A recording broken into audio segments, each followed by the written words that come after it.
the two mountains. This is not deep, guys. Go to the next slide, Paul.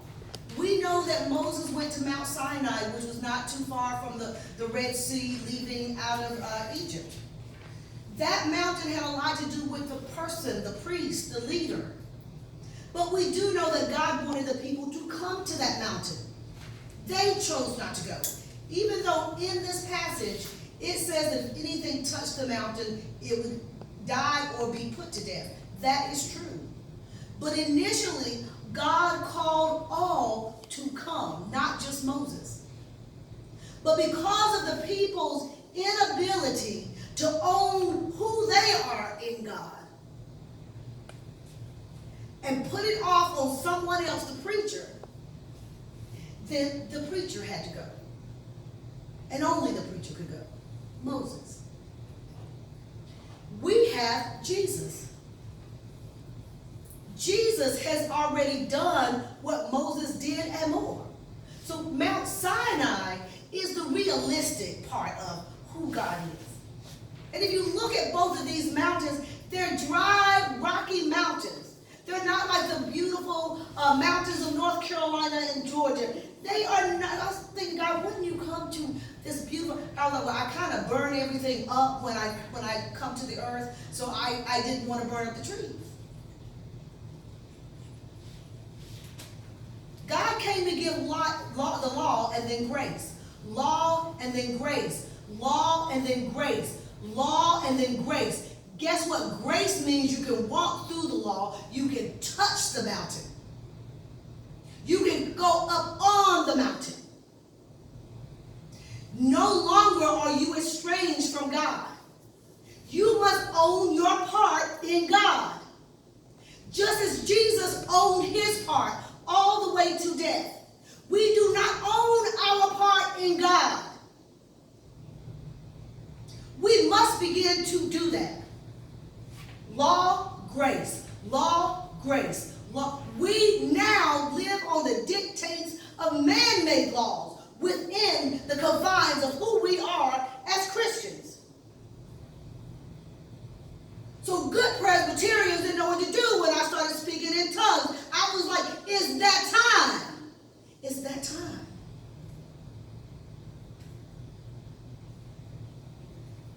And that's not to lord anything or anyone. A gift from God is just that. Why don't you open it? I just happen to open mine. If you're centered in Christ Jesus, Mount Zion shouldn't be a problem. Because if we tiptoe around the mountain, for fear if we actually start touching those sacred, holy things of God, we might have to live differently. Well, you do. We might have to be differently. Well, you do. We may have to react to the things around us quite differently, and you should. Next slide. See, one mountain you were told you couldn't go to. You had one shot at it. When God said yes, they could come. You had one shot. This mountain that Jesus has given us, Mount Zion, which David literally took from the Jebusites, where the temple and things are, this rocky area. God is saying, come. What have I told you my main call is? God says, come. Prevent not. Come. This mountain is available. And yet, we'll go halfway up. Oh, I got what I need, and we'll scurry back down. It's time for the people of God to stay on the mountain. We're in dicey times here. We're non-communal people when we should be communal. See, the heavenly mountain is not one you earned. Jesus earned it. But it is the one that has been given to us to freely travel and commune and to fellowship. Next slide. Would you go, Paul?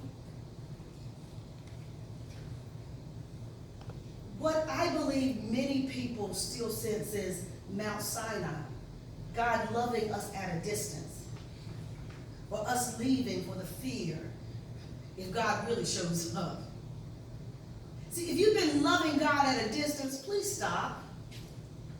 Not when perfect love should drive out fear and you should be pulling ever closer to your Creator. Ever closer. And the closer you come, God scoops over to you. The contrast of the two mountains are the two minds that are in you. And if you are double-minded, then what are you? Unstable in all your ways. May I submit to you that sometimes Christians are double-minded and unstable in all their ways. You know how I know? I can see all my neighbors go to church, do things. Yesterday I got up, I still had on my pajamas, and God literally said, go walking. I can put some clothes on first? No, go walking. I go out, I walk out there talking, my family's looking like, where is she going? I get up to the end of the driveway, I normally go left, God said go right. And I was like, well, you know the neighbor's car blocks the driveway, God said go around it. Went around the car, God said go right again. Well, I never go down that side, you know it's uneven pavement. I've already had a fall, God. You will go right. I went right. And when I got to the end, I thought I was going to walk around the cul-de-sac and come up the other side. God said, no, just stop where you are and go back up. And I noticed a couple, and they seemed to be having intense fellowship. And then as I turned to walk back up, I hear a boom! And I hear the lady just screaming. Oh, she's screaming, and her whole front windshield is out, and her boyfriend is getting off the top of the car. And I'm going, Jesus, did she hit the man? And she's howling. And I said, is she okay? He said she's okay. He's got blood coming down his hip, down his back. And I'm going up to the car. At first they were like, no. I walked out. I said, look, you need to get that car back in the driveway before the people call the police on you. She was screaming. This woman was crying, saying, all I have is $25 and my car, and you just tore up my heart. And I'm just going to tell you, that was a narrow little brother. But you can see where his behind went in the front. The whole front glass is hanging down in the middle and shattered all the way across. She had glass all over. I had to get her out of the car and start praying. I said, it's okay. She said, I just wanted to get food for my baby. I said, you know what? I have food.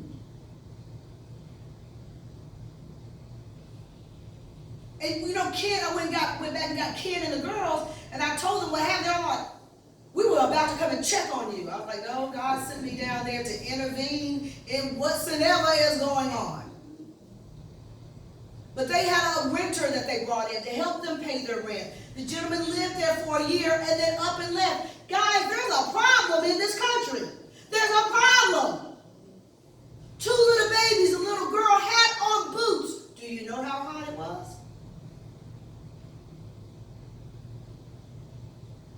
They had no air conditioning. I've always noticed that at times they have their front door open.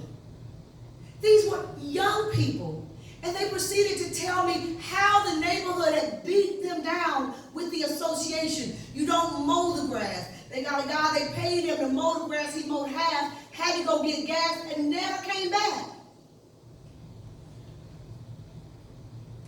She said, I hate Georgia. I hate Georgia. I said, well, when you're done hating Georgia, you decide what you're going to do. Because you've been standing between, I don't know how you worship God, approach God, the house and never. You're going to need God to help you with this one. Because everything is crumbling around you. Has God not gotten your attention yet? And as she wept, she said, I don't want to go back to my mama's house. I said, this isn't about what you want to do. This is about when you get done with the tears and that gut instinct kick in, woman up and do it. So I think for about 2 hours I was Patty Kaufman.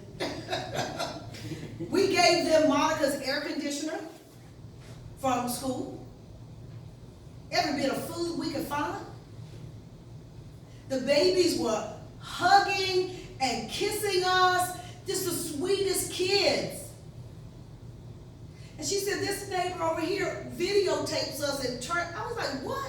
And I saw their blinds open. I turned into Andy Griffin.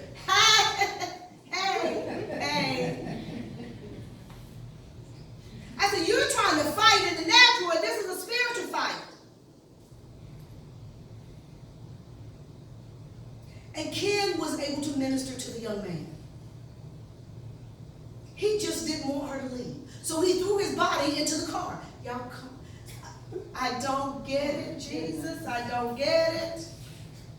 He just didn't want her to leave. Kenny, I love you, but I would not be throwing my body in the air. If you get ready to leave, I'll see you when you get back. She said, I was just going to get food. He didn't want me to leave. And, and he really meant to land on the hood, but he landed on the glass. That was just by yesterday morning, guys. So guess what? You're the mountain sometimes that needs to be touched. You need to get close enough to people to let them touch you. Yes, I went in her house, sat down, I hugged on her, I loved on her, and I let her just get it out. Guess what? I became the mountain of God that she needed to touch. You know the person you avoid all the time is probably the person you need to draw near to. The mountain that the young man needed was Kenny Caldwell. And boy, he gave him a good man-to-man talk, and I can't say what all he said right now. Because sometimes men will say and do things differently, but he was trying to get the point across to the young man. We became Mount Zion. See, we keep thinking of one location when there are multiple locations of Mount Zion, and it's you. You're the one that someone could touch and their lives be changed. You're the ones that someone could just talk to for a minute and shift their whole psyche. You're the one. It's you. You're the Mount Zion. You're looking for some piece of earth or something, and guess what? Were you not created out of earth? Did not God take dirt and make each and every? Yes, you are the mountain. Collectively, when the believers come together, Mount Zion is in full effect.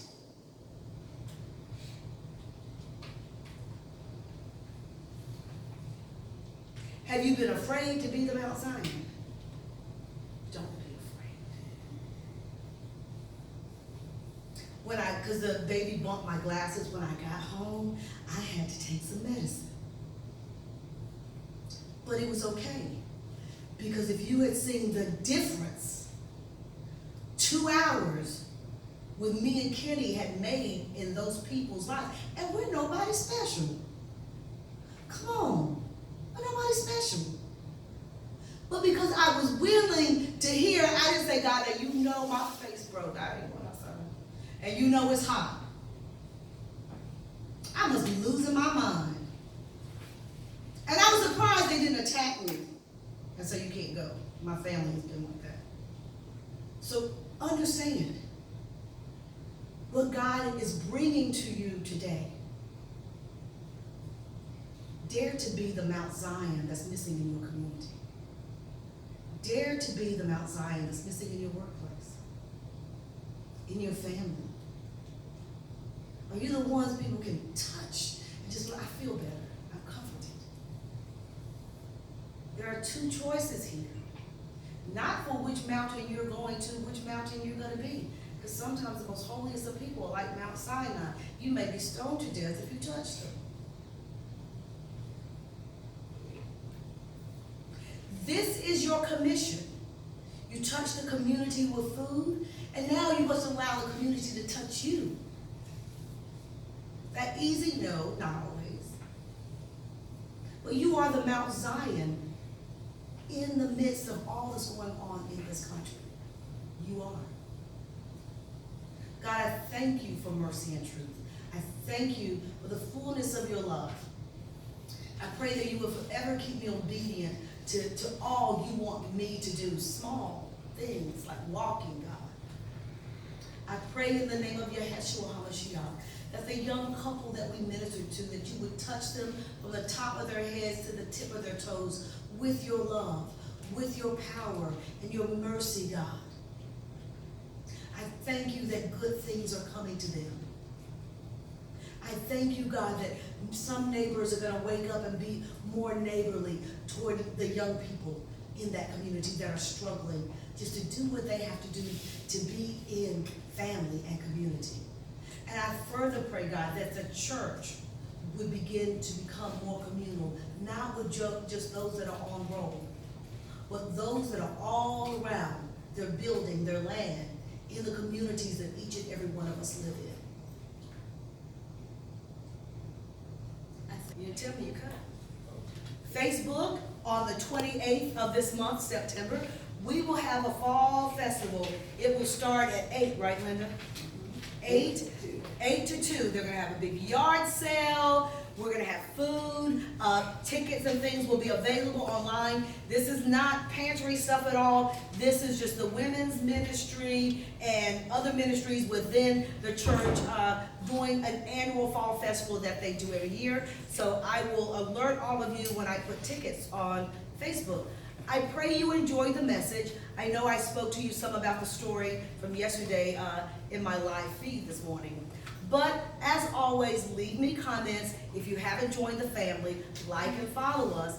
If you would like to see other sermons, you can go to Charlotte Pastor Caldwell on YouTube, and you can like and follow me there. All right, I'll see you during the week. I'll be posting more live footage this week, okay?